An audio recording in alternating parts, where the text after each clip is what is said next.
On the Listen First podcast, you'll join us as we connect with an array of fascinating guests from varied backgrounds and perspectives to explore how we can build and become leaders that transform their families, workplaces, and communities. Tune in for insight on mastering skills like active listening, verbal and nonverbal communication, understanding behavioral tendencies, and appreciating individuality.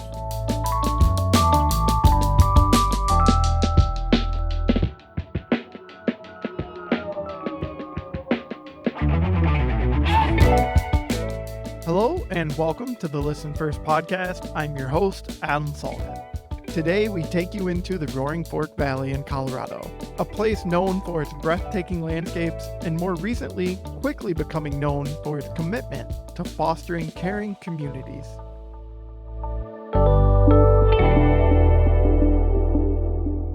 In the heart of Colorado, nestled in the Roaring Fork Valley, a story of transformation unfolds. Here, the towns and communities are witnessing a remarkable change, not just in their organizations, but in the very fabric of their daily lives. Thanks to their efforts with the Chapman Foundation for Caring Communities, a new legacy of empathy, understanding, and continuous learning is being woven into the tapestry of Pitkin County, Snowmass Village, Aspen, and beyond. Join us as we explore the profound impact of caring on both a personal and professional level. We'll hear firsthand testimonials from residents about how the foundational classes, Our Community Listens, Serves, and Transforms, has changed their workplaces, their city, and their lives. Then, discover how their continuous learning and the pursuit of a caring workplace designation are making all the difference. For over 11 years, this deep foundation of caring has been built into the valley, and as you'll hear, as told through his assistant director and interpreter, Adriana Tippett Martelli, when Aspen High School athletic director John Castrisi first arrived, he heard quickly about the class many had taken. When I first arrived here, a lot of people were telling me a lot about Our Community Listens. I kept hearing about it, and I said, what does that have to do with athletics? And then I met Mary Margaret, and she happened to be one of our parents here at the school, and she teaches the class, and so she encouraged me to sign up. And really, I thoroughly enjoyed it. It was a great experience for me. The skills that I learned in Our Community Listens courses definitely 100% helped me a lot, and it was such a pleasure to take that course. Starting with Pitkin County and learning about their partnership with the Chapman Foundation, I knew right away something was different. I knew that this was a more caring work environment than I've been used to in the past. That was Greg Wolf, Pitkin County's Mental Health Programs Advisor. He went on to say that he believes adopting these principles could transform all communities into a happier and healthier place, creating citizens with more mental resilience, which could enhance confidence, enrich personal relationships, and make social interactions less daunting, leading to a more connected community. Next, we'll hear from Greg LeBlanc, Assistant Town Manager in Snowmass Village, who continues to convey the community impact, the closeness being felt around Roaring Fork Valley, and comments on the ease of working with the Chapman Foundation to make it all happen.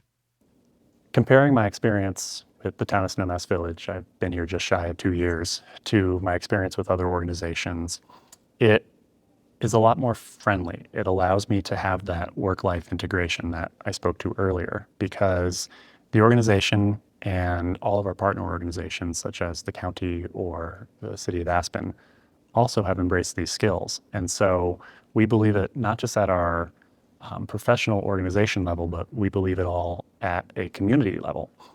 In a small valley like this, I see people I work with all the time at the grocery store, at the mall, on the slopes, and knowing that we're all committed towards a caring community, using skills to have effective communication, caring about one another, it makes me feel part of a community, whether I'm in the office or elsewhere. And so what's been great about stepping into my role here with the town of Snowmass Village is the hard work's been done. Somebody before me decided, let's bring these folks in, let's have this conversation. And what I've observed since I've been here is that's all you have to do. Chapman Foundation makes it easy, lowers the barrier to entry to have these conversations with your staff of how you want to be an effective communicator, how you want to be an effective employee, and how you want to be an effective member of your community. I love the classes offered by the Chapman Foundation because I always learn tools that I can apply and make me a better professional, a better community member, a better mom, a better wife. For example, I am halfway through Transforms now, and I loved every single lesson so far. It's really, for me so far, a compilation of great things that I've seen in my HR and learning past, but it really helps you to understand how to apply that, to your workplace and your personal relationships as well. And I also love how it brings me the opportunity to reflect on some uncomfortable topics, but I learn also how to deal with them in a very caring and assertive manner. That was the voice of Talita Garcia, the Human Resources Director for the town of Snowmass Village. She has been one of the catalysts for the town, looking to earn the Caring Workplace designation from the Chapman Foundation. According to Talita, partnering with them brings a lot of support and connection. As an HR professional, partnering with the Chapman Foundation, you just have, a great logistics, a great content, a lot of caring people that they really care about you and they see you as an individual and they will talk to you and they will help you through whatever obstacles you think you have to make it all happen. So I think all that the Chapman Foundation offers through the caring workplace and caring communities really brings that to any organization that has that value, of like, okay, we love our employees, really appreciate them. We want them to only get better individually and also bring that to work as well. In my opinion, what sets the Chapman Foundation apart from other organizations is really the interest in building a relationship. Not just with me, because I'm the point person here to organize the trainings, but also with every employee. I love to see when we have a facilitator from Listen seeing some other employees that serves, and they remember them, and they remember their district style, and they remember a lot about them.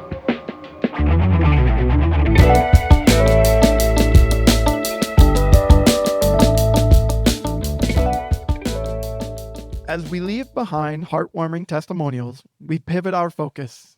Let's shift our lens towards the practical application of these ideals.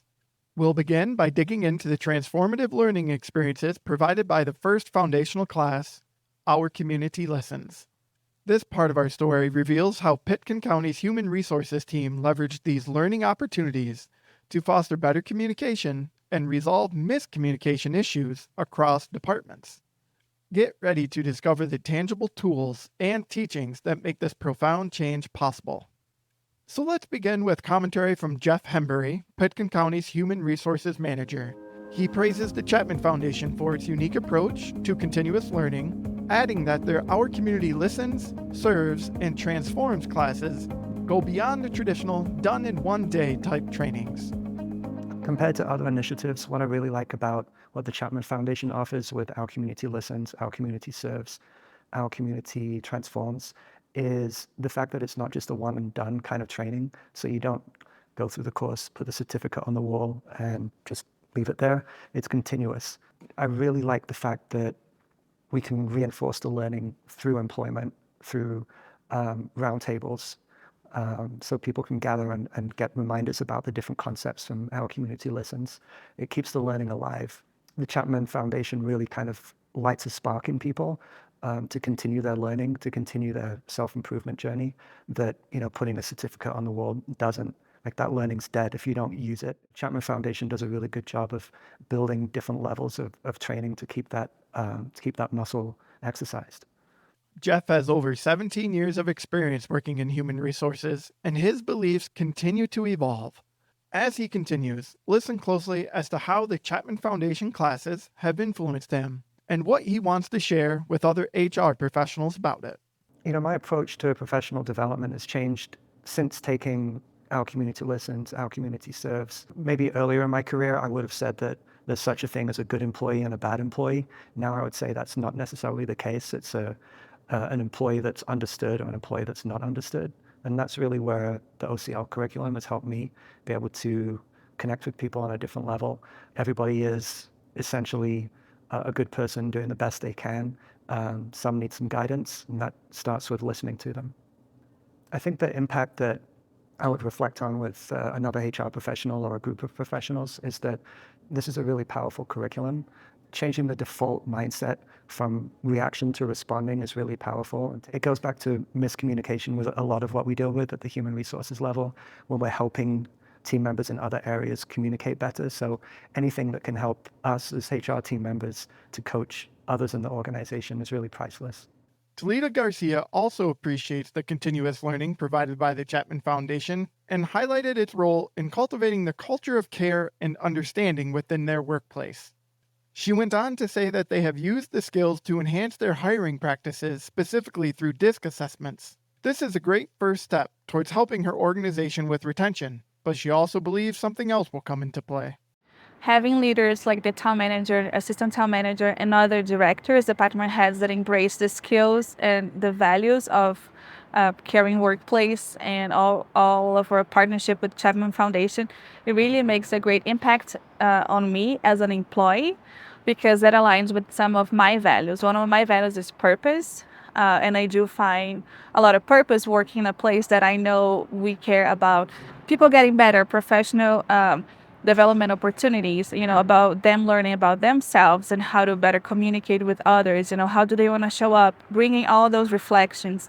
I love the recognition messages and even the confrontational, how you're giving people skills to do hard things and good things, but in a purposeful way. And as an HR director, it's really like the best of the world. I tell them I want to stay here for however long I can, because they really live and breathe those values in their actions. And it comes from the top. Gartner HR research identifies the 3 key components of human leadership as authenticity, empathy, and the ability to adapt. However, only 29% of employees perceive their leaders as embodying these qualities of human leadership.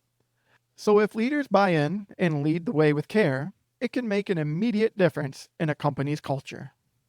Let's hear again from Greg LeBlanc. Stepping into this role, it's been fun to actually see what leadership means in this context of empowering people, being a member of a caring community, because even in other places I've worked, we talk about this a lot. And now I know how easy it can be to step into an organization that just values being caring.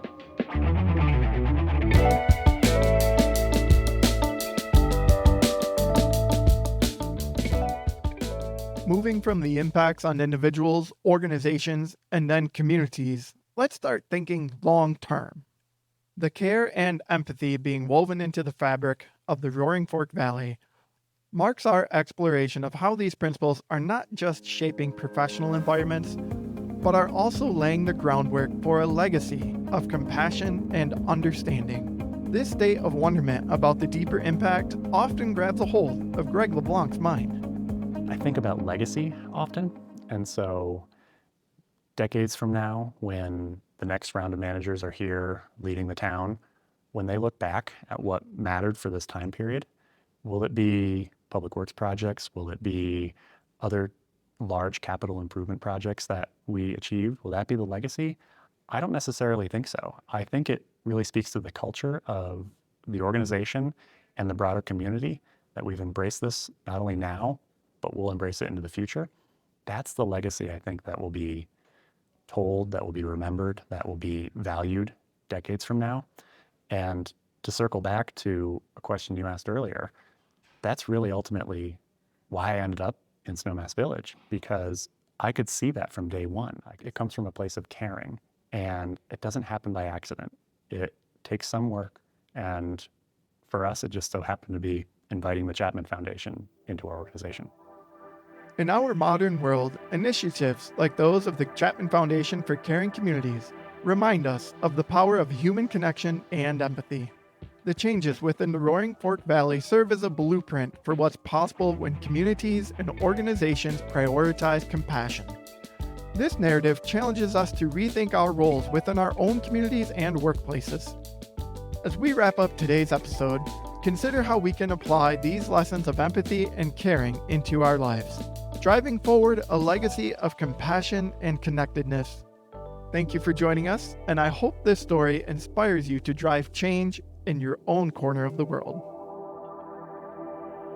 Hello, and welcome to the skill snippet portion of our episode today. And I'd like to welcome in a very special guest, someone who's deeply connected with Roaring Fork Valley, someone who's a resident of Roaring Fork Valley and has been very instrumental in bringing in all of the Chapman Foundation classes to the region, Mary Margaret Thomas. Welcome to the podcast. Thanks, Adam. Great to be here.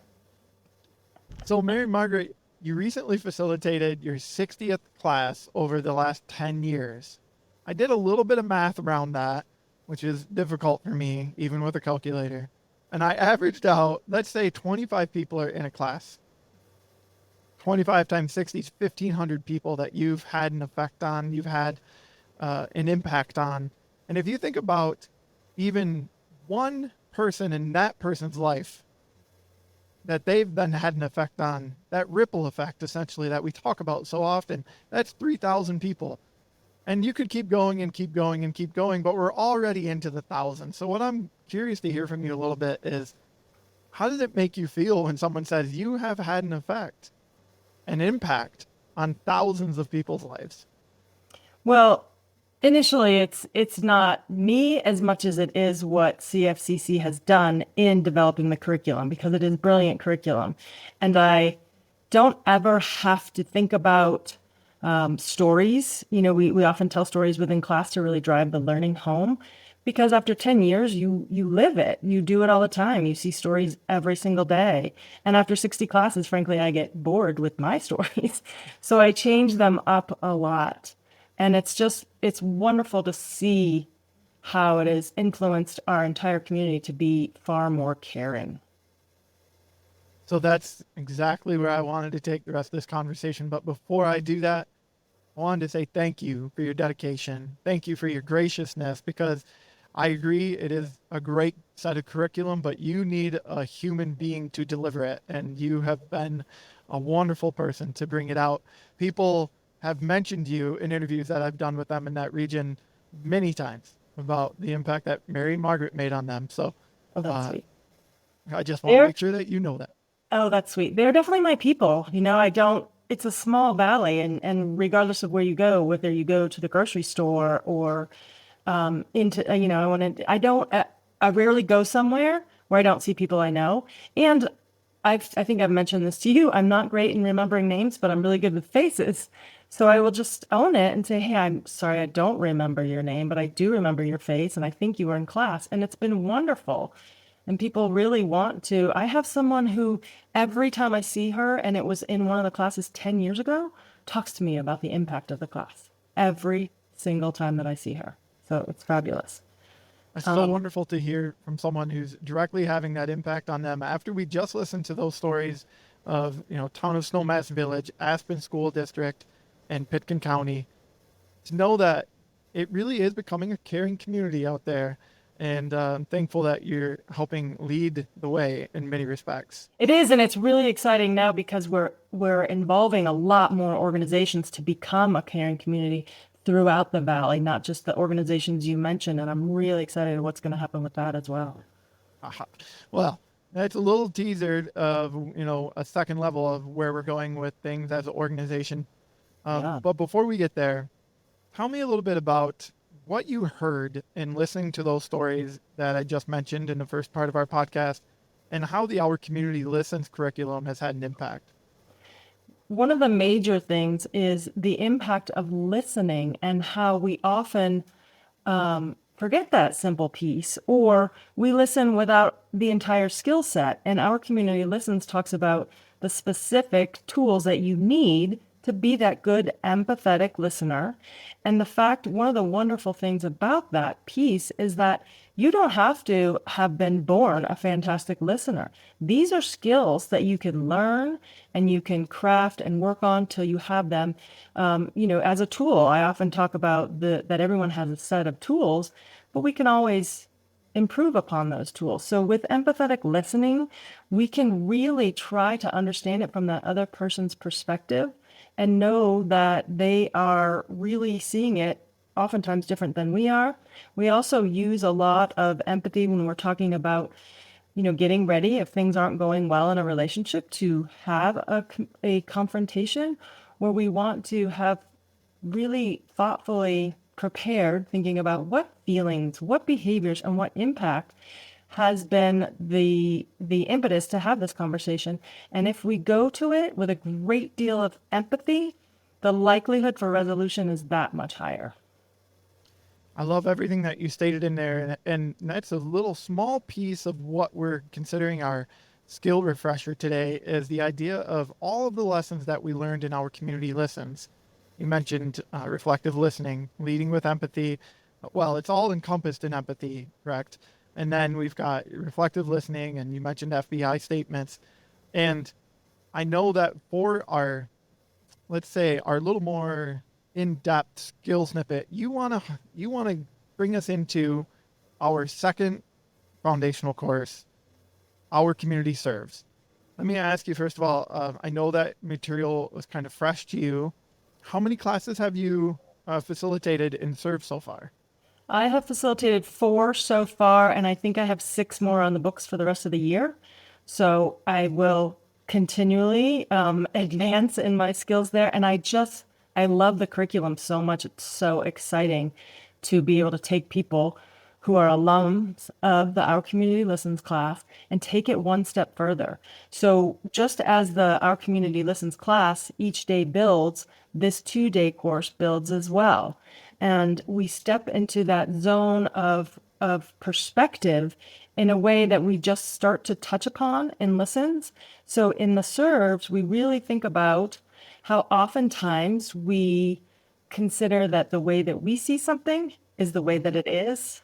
And that has been a stark realization to participants in class when they realize that, oh, this is my unique lens of life that I'm viewing the world, and I take it everywhere I go. And so if we can consider somebody else having that perspective and address them with empathy to try to understand them better, then we can all just get along so much more clear. Our communication can be clear. We oftentimes have a new respect for something that in the past just confused us.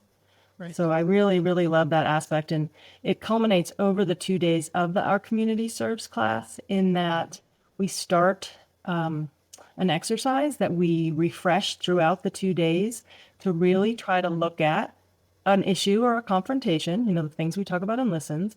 And what if we had a do-over? What if we could look at it again with more empathy and try to gain perspective from that other person? And it has really transformed a lot of people and gotten them to the place of, wow, I could have done so much better in that situation. Well, that's wonderful to hear. Is there a particular skill or anything directly from serves that you want to mention as a key takeaway today for our listeners? I think that the skill of really understanding, we talk about emotional intelligence, which is wonderful.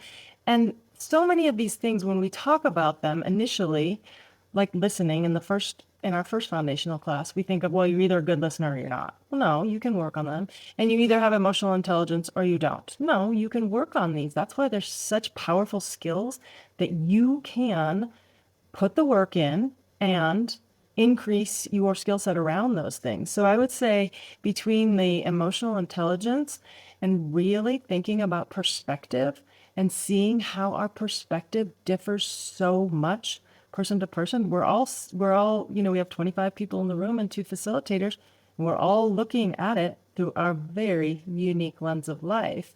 So it was just really an eye-opening concept, both when I took serves and now that I'm in the classroom with participants, to see that enormous aha that happens when we start going down this path.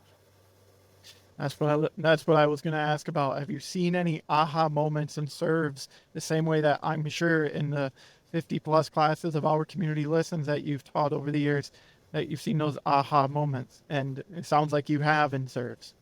Yeah, and it's really, we talk about it in the main concept with serves is shifting from a me-centric leadership style to a we-centric. And service in Our Community Serves is not community service, it's not service in the military, but it's in really shifting our perspective to see places and opportunities to serve in a multitude of ways And like I said, in the valley, we're committed. We want this entire valley to have that caring community and really want the best for one another. So when we can add this second class as part of our skill set, we're going to get there so much sooner. Well, what a great way to bring it right back to where we started with the Roaring Fork Valley. And I'm looking forward to the continued growth. I'm looking forward to the opportunity for you to affect and impact and have a hand on more people's lives. Is there anything else you would like to add about the Chapman Foundation and the work that's being done in the Roaring Fork Valley?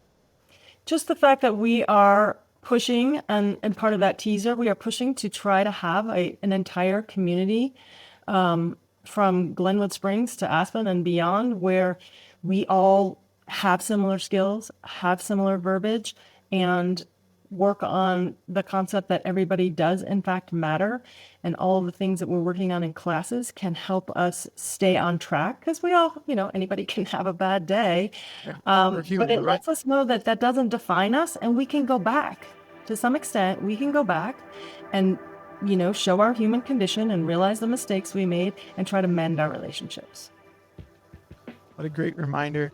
Mary Margaret, we are recording this a couple days before Mother's Day, and I just wanted to make sure that I take the opportunity to say Happy Mother's Day to you. Thank you. And my son is home, so it's extra special. Enjoy your time with your boy before he heads back to college. Enjoy everything that is happening there in the Roaring Fork Valley, and know that you are having a great impact on it. Thank you so much for joining me today. Thanks, Adam. I thoroughly enjoyed it.